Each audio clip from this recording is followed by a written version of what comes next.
HRN listeners. As we celebrate our 15th year, we are deepening our commitment to giving voice to the next generation of food systems storytellers, and we need your help. Our internship and fellowship programs help activate new possibilities for underrepresented and underestimated young people through experiential journalism, audio engineering, and production training. Through these unique programs, HRN helps food equity stewards build essential workforce readiness skills that expand their potential and foster economic mobility. Please consider supporting these critical programs. And with a minimum donation, you can be entered to win a dinner for two at an amazing restaurant in one of 8 cities and tickets to a concert at a great venue in one of those cities. We have incredible partners across the country who have donated, as they also share our passion for helping to educate the next generation of food systems storytellers. Check out heritageradionetwork.org/15 to donate and enter to win today. That's heritageradionetwork.org/15 to donate and enter to win today. And make sure you donate before March 31st. Thank you. You're listening to Heritage Radio Network. Since 2009, HRN podcasts have been exploring the wide world of food, beverage, and agriculture. Learn more at heritageradionetwork.org.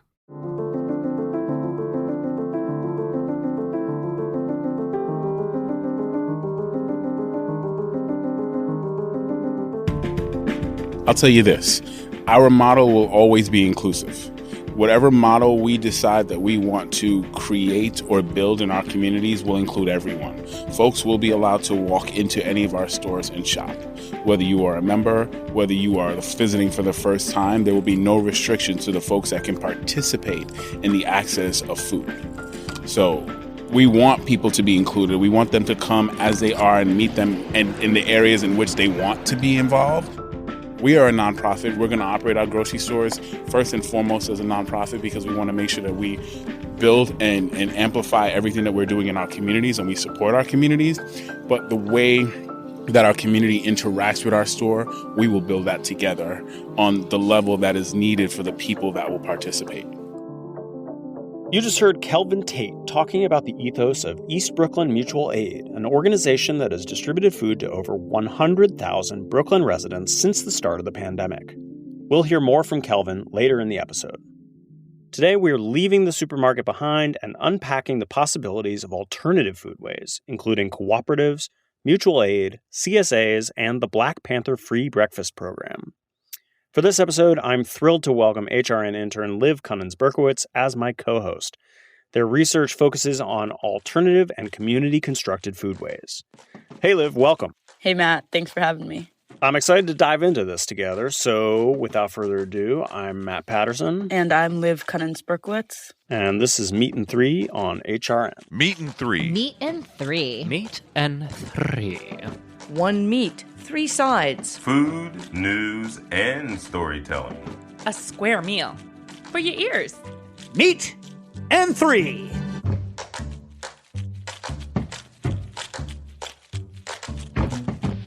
So, Liv, today we're talking all about alternative models of buying and distributing food. So I'm wondering, where do you go to buy your food? Well, I've lived in a bunch of different places over the last couple of years, so that's changed. When I lived in Maine, I definitely went to Hannaford's a lot. That's the big grocery store up there, but also always try to go to the farmer's market because I like having connections with the people making my food. And then smaller stores like cooperatives or neighborhood grocery stores, and lots of farmers markets because those are abundant here in California. Where do you get your food, Matt? I mean, sort of a similar situation in that I've lived a bunch of places. My happiest food buying situations were in San Diego and in New York. I was a part of co-ops that had slightly different models, but they had both been around for a really long time, and they were really, really wonderful places to shop. I have very, very recently moved to Providence, Rhode Island, and I'm still just scratching the surface of what is available here, but I've been to a farmer's market and am looking forward to finding out what else is out there. For most Americans, though, the answer to where do you buy your groceries is not a local co-op or even the farmer's market, I don't think. It's probably the supermarket, yeah? Yeah, and I feel like when I've lived in more rural places, the supermarkets are huge, and you're kind of walking up and down these aisles, and there's these really brightly colored packages and cartoon characters on the packaging, and everything is super bright with fluorescent lights. And it's definitely a really different experience than, going to the farmer's market. What I love about the supermarket is you can kind of get everything, but at the same time, sometimes it feels weird to have like cabbages and ice cream cones and dog food like all together. And that's not how it used to be. I don't know if you know, but there existed an era before the grocery store. It's kind of only about 100 years old. It came out in the 1900s. And before that, people had their baker where they would go for bread and the butcher for meat. And you kind of interacted with this purveyor who was between you and the products. And now it's just us, free range in the grocery store with our shopping carts and millions of items. Yeah, and I remember you mentioned a fun fact about like the abundance sort of being used as like a symbol of American supremacy. Yeah, so this is really interesting. I feel like when people think of the Cold War, they think about nuclear and the kind of huge ideological battles between the Soviet Union and America. But food was actually a big part of America trying to show that the capitalist model was better. So this was during this period of industrialization of agriculture. America was producing more food than it ever had. And the grocery store was kind of this way for Americans to display their abundance, to say, look how good this economic system works. And it's actually so much so that in 1957 at the World's Fair in Yugoslavia, the U.S. exhibited a fully stocked supermarket. And so they brought all these American products, set up a supermarket so that people living under communism could, witness what they believe are the virtues of the free market. And that was the first time there was ever a supermarket in the Soviet Union. I feel like you wouldn't believe it. That was a real thing. Totally. I mean, I grew up not even being able to imagine an alternative to the grocery store. They're not obvious. And there's a lot of people throughout history who have been committed to imagining alternatives. First, there was just the alternatives before the grocery store. But then once the grocery store became really popular in America, and that was kind of during the 1950s. It was during suburbanization, the rise of post-war prosperity. People had a lot more money to spend, especially white Americans. And major grocery chains like A&P kind of took advantage of this moment and constructed massive supermarkets all across the suburbs. And they looked abundant, but they didn't really meet a lot of people's needs. First of all, a lot of supermarkets don't actually have all the products. There's kind of this illusion of choice. You can have like 20 different types of cereals, but maybe not certain cuts of meat that might be culturally relevant to you. And then the last thing is just alienation. I don't know if you've ever felt this, but kind of to me when I'm in the grocery store, it almost feels like the products sprouted up on the shelves, like they're not actually from anywhere, like a factory or let alone a farm. There's all these quotes I found through looking at poetry and looking at natural living magazines in the 1960s, people kind of criticizing the supermarket as this epitome of alienation where they're separated from the land and they're separated from farmers and the people who produce their food. And the food kind of becomes only a commodity and not part of a cycle that nourishes themselves. Right. So today we're focusing on all these people that are reimagining alternatives, right? Yes, we're going to talk about cooperatives and mutual aid, CSAs, which are community-supported agriculture. And I also wanted to talk about the Black Panther free breakfast program, which was around in the 1960s. And that was this really revolutionary model of getting food to people in need. One thing that's really important to note is that alternative foodways have been really essential in Black communities because the American food system has really failed to meet their needs. So major supermarkets often move into predominantly white suburban communities and have ignored Black communities. This phenomenon is often called supermarket redlining. And because the giant supermarkets have historically neglected predominantly Black communities, the communities have had to take it upon themselves to organize alternatives. So yeah, for our first story, producer Elias Guerra introduces us to one professor who has devoted decades to researching the role of African Americans in cooperative economics. Most people are not aware of the long history of cooperatives in America, and even more so, people don't know the essential role that Black co-ops have played in laying the foundation. Jessica Gordon Nemhard is the author of Collective Courage, A History of African American Cooperative Economic Thought and Practice. As she describes it, before she wrote the book, there was little to no research on the role of African Americans in cooperative economics. She's a professor of community justice and social economic development at John Jay College and an inductee into the U.S. Cooperative Hall of Fame. Jessica says the history of Black cooperative economics goes way back, often started informally and out of necessity. Early mutual aid societies really started with burial, right? As an enslaved person or even a newly freed person without much resources, you were just going to get not buried properly. But as African people, we had a sense of how important it was to bury the dead. People pitched in so that friends and family could be laid to rest in a dignified manner. Other early co-ops included agricultural co-ops to buy and share tools, and food co-ops to share resources. Jessica says when she first started talking to Black folks about cooperatives, their reaction was not always enthusiastic. Many people associated cooperatives with white hipsters and didn't know about the role of Black people in co-ops. As she explained the different shapes that co-ops can take, her audience would recall a food co-op a parent did, or a giveaway at a church when they were a child. But this initial misunderstanding was not by accident. We had a lot of Black leaders talking about using co-ops for actual liberation and to get us out of slavery, out of segregation. But the minute we started talking like that, we became targets of people, especially white supremacists, who didn't want us to succeed. So one of the reasons it was so hard for me to dig it up was because, one, we had to do a lot of it underground. Jessica says that many times Black folks would use some other terminology besides cooperative. When fears of communism and Black power were popular, it was important to avoid certain words that might spark a backlash. Black-owned co-ops were a threat to white power and could be more successful than their white counterparts. There's a great example in Richmond.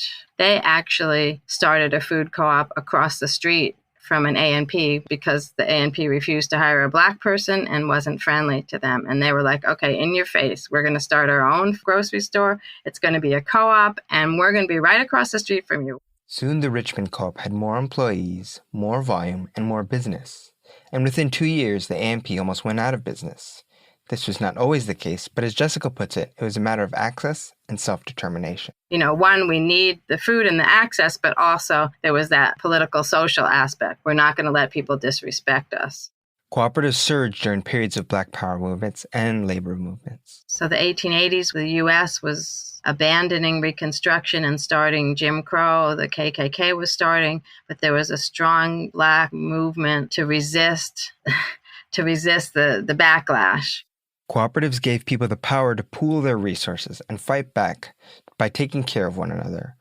Co-ops surged during the Great Depression and again during the Civil Rights era. And in the 60s and 70s, we did have the explosion of Black power, civil rights movements, and needing to couple economic justice with racial justice became very apparent again. So it is survival, but it's not just survival. Although many Black cooperatives have disbanded over the years, Jessica doesn't see that as a failure. They move in ebbs and flows. And she says the benefits we gain can continue even after the organization is gone. There was also a great study of that co-op in Virginia in 1901. That co-op lasted, I think it was 20 years. They started like 2 or 3 other minor, small co-ops and a school. Even once the co-op disappeared decades later, the community still had a sense of collective responsibility. Jessica thinks that cooperatives give us space to practice and improve our social dynamics, something sorely needed in these stressful times. Not magical, but participating in a co-op means that you can't be isolated, right? You're working with other people, you're making decisions with other people. Even in a dog-eat-dog world, cooperation nurtures the part of ourselves that capitalism cannot touch. There's so much learning, not just about how to run the business, not just about the industry you're in, but there's this learning about how to be a human being again. There's an understanding that things are supposed to be transparent. Jessica says that cooperatives teach a different kind of ethics, not just top-down, but one where everyone can understand the budget and expenses, and everyone gets a say. Even if we have to go back to an unsatisfactory job where we're just a cog, at least at home in our community, we're going to do some other stuff because we've been changed by that relationship. At a time when division is the most common threat in our lives, what cooperatives teach us is more important than ever. We all depend on each other for survival and for our happiness. Jessica is the author of Collective Courage, A History of African American Cooperative Economic Thought and Practice. So as Jessica explained, from the early 1900s all the way through the 1970s, co-op organizers were consistently accused of being communist and anti-American just for trying to operate a grocery store that catered to their community's needs. And the truth is, among people who've engaged in cooperatives, some weren't at all looking to overthrow the capitalist system or even really imagine an alternative. They were just trying to get food to their people and their community. But there are also people, especially in the 1960s, who thought that the grocery store, especially the cooperative grocery store, could be an outpost of the political revolution. And I can kind of break it down to you this way, Matt. Political organizers always have to struggle with trying to get people to care about what they're talking about. How do you kind of get people in the door? And a lot of activists in the 60s thought that the storefront was the perfect model because people come in to get their beans or their rice or chicken or whatever you need, and you could have a little political conversation at the checkout line, and they come back, and slowly that's a way to radicalize people or get them to join your movement. Sure, this is like politicians targeting bars and bar patrons on voting day or something. It's like meet the people where they're at. Exactly, and the people got to eat. We all need food, and so meeting people while they're eating is the perfect way to kind of begin those political conversations. Sure. And in my opinion, no one really did this better than the Black Panthers. So I'm taking us back to the 1970s. And this was the time when America was the richest country in the world and had one of the largest populations of hungry children, which, I mean, is just clearly a contradiction. Mm-hmm. And so the Black Panthers took it upon themselves to nourish poor Black kids, partly because they cared about their community and they just wanted to feed people. But I also think they knew that it would expose the American government for not meeting the need of so many people. In the early 1970s, the Panthers established a free breakfast program, and it spread to 45 cities across America. And they were consistently feeding upwards of 50,000 children, which is pretty incredible. Yeah, wow. And for the Panthers, food was inherently political. And I just have to kind of give you this quote from Panther Party Deputy Chairman Fred Hampton. He described the Black Panther service program as follows, quote, "First you have free breakfasts, then you have free medical care, then you have free bus rides, and soon you have freedom," unquote. So he kind of thought that this food was just kind of this one step towards this greater promise of freedom, because he believed in a free world, everyone is fed, and the American government, which preached freedom, was not able to pull that off. So the Panthers really exposed the fact that the U.S., the richest country in the world, also had one of the largest populations of hungry children. And this was threatening, really deeply threatening. So the head of the FBI, J. Edgar Hoover, wrote, quote, "BCP, which is the Breakfast for Children program, represents the best and most influential activity going on for the Black Panther Party, and as such is potentially the greatest threat to efforts by the authorities to neutralize the Black Panther Party and destroy what it stands for," unquote. That's pretty intense for somebody just trying to feed some kids. Exactly. So the Panthers were nourishing their community, and it was just a huge threat to the American government at the time because this small, or not small, but this more ragtag organization was able to provide services that the American government either was unwilling to or infrastructurally unable to. And the thing is, the free breakfast program was so successful, and it inspired the U.S. government to begin a permanent school breakfast program in 1975 that persists to this day. Because they knew if the Panthers were feeding people better than the government, people would turn to the Panthers and kind of take away support for the government. That's an incredible legacy. It's an incredible legacy. We really do have to thank the Panthers for this inspiration. And it shows that, you know, the co-op, which oftentimes is just a space to get food, really has been historically a site of a real threat to the American model. And that's in part because this grocery store is so entrenched in the image of American capitalism. Well, yeah, it's like deeply ironic that we would be trying to portray a certain image via the grocery store abroad, but in reality have such hunger at home that, you know, the Panthers felt they needed to institute this program. So the truth is, kind of all throughout American history, when the government has failed to meet the needs of its most vulnerable citizens, community members have stepped up and organized to support each other, to cook for each other, to feed each other. So We're going to travel from the 1970s to the present day to talk about how this played out during the COVID-19 pandemic. Right, so here's Charlotte Rhodes visiting HRN's neighbors at East Brooklyn Mutual Aid. East Brooklyn Mutual Aid describes their work as being about living in solidarity with one another, about exchanging resources to best support the community at large. People give what they can and take what they need, all without the expectation of receiving something in return. East Brooklyn Mutual Aid, or EBMA, was formed during the pandemic to meet urgent needs of the community after their co-founder, Calvin Tate, recovered from COVID himself. Federal, state, and local responses to the pandemic revealed deeply rooted systemic issues that the EBMA came together in response to.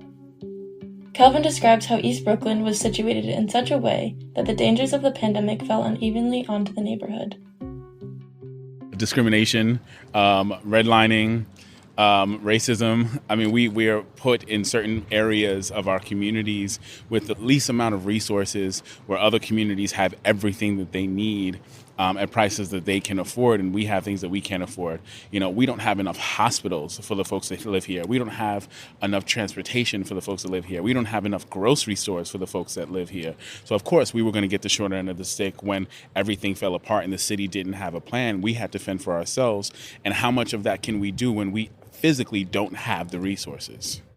EBMA began with delivering groceries directly to 30 households. Their Black Radish program, which sources groceries from predominantly Black farmers, has now distributed more than 1 million pounds of food to over 100,000 residents throughout Brooklyn's eastern neighborhoods. EBMA undertakes education and political action as it relates to food, which sets it apart from other alternative models of grocery. Absolutely. Food justice is important for our seniors, for our young people, for everyone. You know, we want people to understand how to consume food, how to grow food, and how to maintain the community around them and the people around them through food. You know, understanding the food chain, number one, understanding where your food comes from, understanding some basic needs of agriculture, basic needs of how to grow and harvest your own food, basic culinary needs of how to support yourself, you know, basic culinary education, knife skills, nutritional education. Food is medicine, you know, and if we start to think of food as medicine and that everyone has a basic human right to food, then our communities would be healthier. Our communities would have less mental issues, less social issues, spiritual issues. All of those things, in my opinion, surround food. The mutual aid model prioritizes the most food insecure: elderly people, disabled folks, youth, and low-income families. Autonomy underpins EBMA's fight for food justice, whether it is through providing educational tools or supporting local Black and brown farmers. You know, less than 1% of farmers in New York State are Black or brown, and they get very minimal support. So if we as a community don't support them, then how else are they going to be supported? I think that it starts with us first. You know, we support our own. Every other community supports from within. You know, we do the same thing, and we do a really good job at it when we come together. Calvin says autonomy is also about bringing the choice back to the community, to be in control of what to eat, where it comes from, and how much it costs. It is soul work. The work that we do in our communities is passion-driven, and it really is soul food. You know, that's really what it is. And you have to kind of have that same spirit in you and really believe in the work that you're doing and love the work and the people that you're doing it for, and yourself, because you're a part of that community, you know? So it's soul food, really. Mutual aid is so much more than providing people with groceries. It is the commitment to meet community needs in tangible and intangible ways. Just like soul food, it fills both the body and the heart.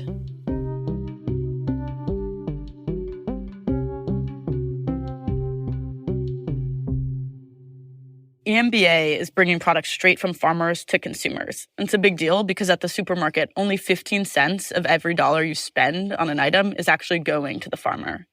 The rest goes to processing, marketing, shipping, and executives. We're in this moment where Americans are imagining new ways to shop from small farmers rather than further feeding agribusiness. And another one of these models are CSAs, or community-supported agriculture. For farmers, CSAs ensure a reliable source of income because customers are committing to paying even before the first seeds are planted in the ground. And community members get to enjoy delicious and locally produced food. And the thing is, farmers take on a lot of risk when they're working, and CSAs are a great way for customers to help take on that risk with them. It's also a great way to try new vegetables. A lot of farmers don't promote plant and crop biodiversity because certain types of vegetables aren't necessarily profitable.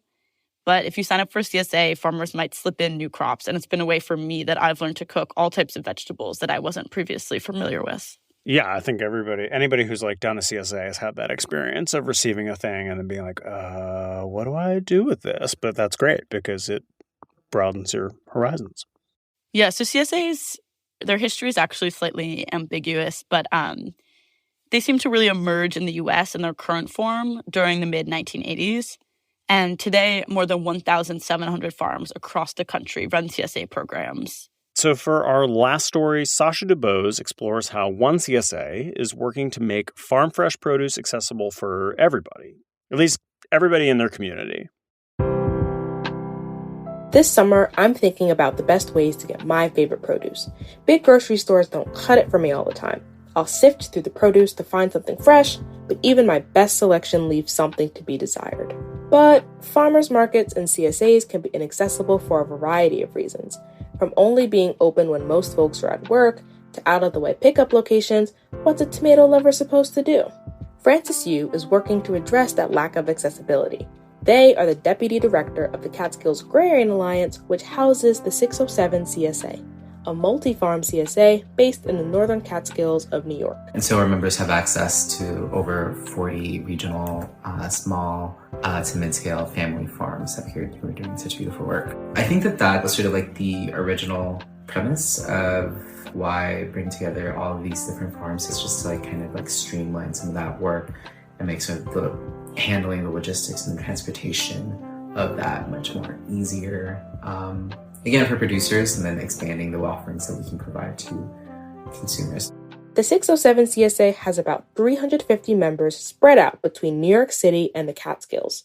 Connecting people to the bounty grown in their local food shed is really important to Francis. Why is it cheaper for a grocery store to source, food from thousands of miles away versus like within the region or within the state even? The USDA and various sort of like free trade deals and agreements like make certain products much more accessible because of the enormous amounts of subsidies or otherwise like financial tools that like the large scale industrial agro businesses are able to access.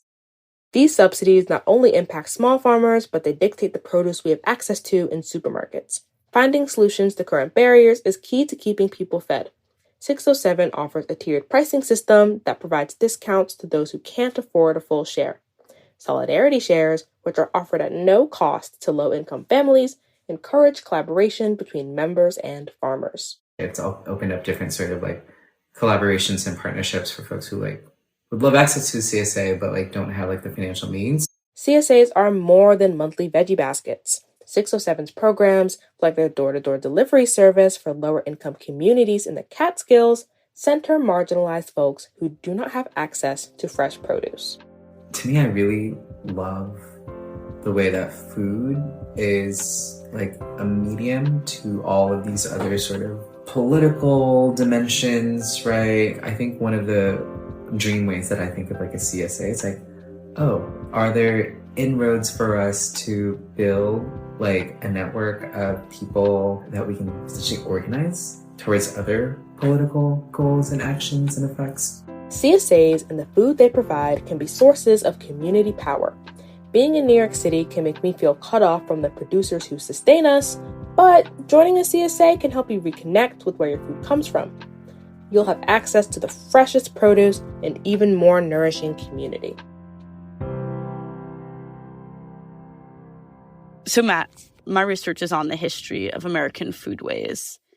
And something that I love is when you study the history of foodways, you see this consistent story of Americans exploring creative ways to distribute nutritious and affordable food when the government or the mainstream food manufacturing industry fails to feed the people. And there's different moments of this through history. During the 1930s, when there was the Great Depression, during the 1960s, there was an explosion of food cooperatives, and sometimes scholars call this the counter cuisine, the kind of gastronomic outpost of the counterculture. And I would argue we're in one of those moments today where new experiments are arising and we're returning to old models to feed people in a more affordable and accessible way. And I really want to emphasize that Black Americans in particular have been at the forefront of this movement. The supermarket is clearly an easy way to shop. I go to the supermarket all the time. Sometimes I even love cruising around in my cart. But it was invented to make consumption easier, and it depends on a highly industrialized food system that oftentimes hurts both farmers and eaters. So this is your sign to explore an alternative way to get your groceries, to check out your local food co-op or sign up for a CSA. You know, when I move to a new neighborhood or new city, part of, you get your library card, you find your CSA, you find your co-op, and it's a great way to be participating in the community and supporting local foodways. I couldn't agree more. Well, thank you so much, Liv, for doing this episode with us. I learned a lot. Thanks for having me, Matt. And we'll include more resources in the show notes for further reading about the counter cuisine, about the role of supermarkets during the Cold War, and about the Black Panthers service program. So for those of you who can't get enough history, check out our show notes.